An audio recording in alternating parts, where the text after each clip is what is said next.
New York. The Minnesota Twins, the Rocky Balboa of this 2017 playoff field, threw and landed the first punches in Tuesday night's American League wildcard game.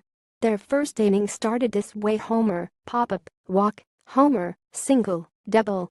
6 batters in, the Yankees were down 30 at Yankee Stadium and a hit away from trailing by 5 runs when manager Joe Girardi pulled 23-year-old ace Luis Severino for stud young reliever Chad Green.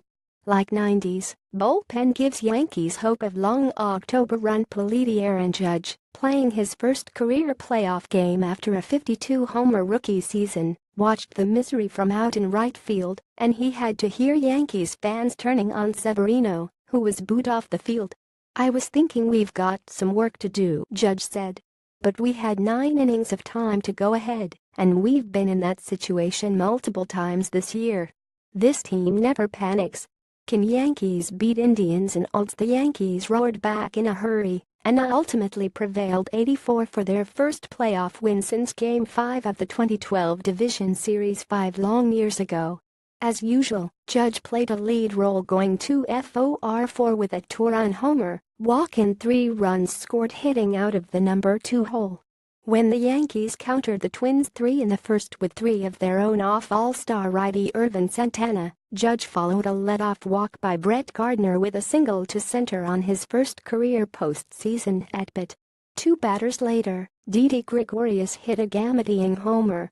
Later, Judge provided what amounted to the knockout punch with his first postseason homer. With the Yanks up 54 in the fourth, Gardner singled with 1 out facing Jose Barrios, a 14-game winner who was working in relief. Then Judge followed with a homer into the first row of the left field seats on an 0-1 breaking ball. "I was just looking for something out over the plate," Judge said.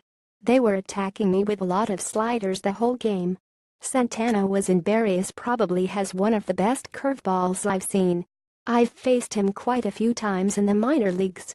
I'm just trying to get a good pitch to hit and drive it to center field, and I just caught it a little bit in front." Judge rarely shows emotion after his home runs, but this one really fired him up. "A little bit," he admitted.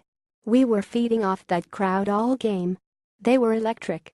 Even when we were behind, they were behind us and still chanting, and we were able to put a couple runs on the board, and then they got even louder." When Judge ran back out to right field for the 5th, most everyone in the park was on its feet giving another loud ovation to their new hero, many of them chanting MVP, MVP, MVP. "I took a quick peek," Judge said. "Our fans have been showing support all year long, and it was pretty cool."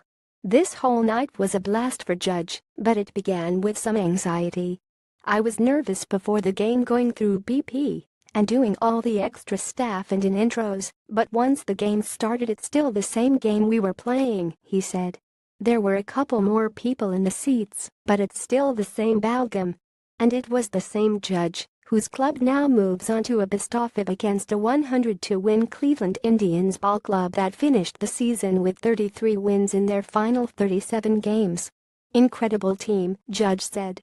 "Great lineup. Great bullpen. Great starting rotation. If we keep playing our game, I think good things will happen. But it's going to be a test. It's going to be a challenge for us, and we're excited for it." Randy Miller may be reached at ramidgeadvancemedia.com. Follow him on Twitter at randagemiller. Find NJ.com on Facebook.